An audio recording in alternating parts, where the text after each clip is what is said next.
మీ business ఏదైనా మీ ఊర్లో promotion చేయాలంటే అది సుమన్ టీవీతోనే సాధ్యం. ఇప్పుడే సంప్రదించండి. ప్రస్తుతం మనం పిఠాపురం నియోజకవర్గంలో ఉన్నాము. ఇక్కడ పవన్ కళ్యాణ్ గారు బస్ చేసినటువంటి గోకులం గ్రాండ్ దగ్గర ఉన్నాము.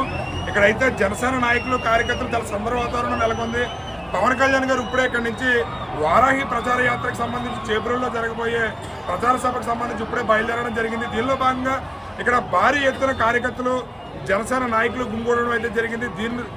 ఇది ఎలా ఉంచితే జగ్గంపేట నియోజకవర్గానికి సంబంధించి మన తుమ్మలపల్లి రమేష్ గారు సుమారు 200 కార్లతో ర్యాలీగా బయలుదేరి ఇక్కడ పవన్ కళ్యాణ్ గారు జనసేన అధ్యక్షులు ఎవరైతే ఉన్నారో పవన్ కళ్యాణ్ గారి సమక్షంలో ఈరోజు సుమారు 5,000 మందితో పార్టీలో జాయిన్ అవ్వడం జరిగింది. దీనిలో భాగంగా ఒకసారి జనసేనలో జాయిన్ అయినటువంటి తుమ్మలపల్లి రమేష్ గారితో మనం ఒకసారి మాట్లాడదాము.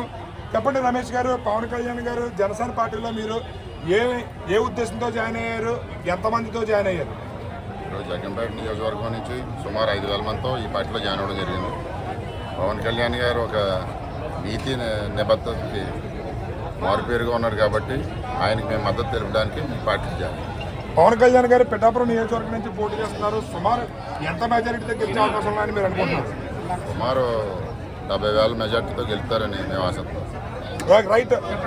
జగ్గంపేటకి సంబంధించి నియోజకవర్గ ఇన్ఛార్జ్ బాధ్యతలు మీకు అప్పచెప్పే అవకాశాలు ఏమైనా ఉన్నాయంటారా?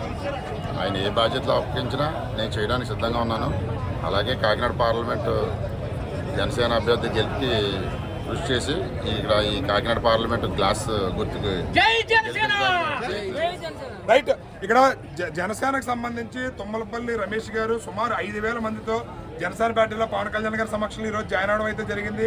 పవన్ కళ్యాణ్ గారు పిఠాపురం నియోజకవర్గం నుంచి సుమారు 70,000 పైన మెజారిటీతో గెలిచే అవకాశాలు ఉన్నాయి. అదేవిధంగా కాకినాడ పార్లమెంట్ అభ్యర్థిగా పోటీ చేస్తున్నటువంటి తంగెళ్ళ ఉదయ శ్రీనివాస్ గారి గెలుపు కూడా నేను నా వంతు కృషి చేస్తాను, కాకినాడ పార్లమెంట్ పరిధిలో ఉన్నటువంటి అన్ని చోట్ల నుంచి కూడా నేను ప్రచారం ప్రారంభిస్తానని చెప్పి ఆయన ఈరోజు సుమారు 200 కార్లతో ర్యాలీగా బయలుదేరి జనసేన అధ్యక్షులు పవన్ కళ్యాణ్ గారి సమక్షంలో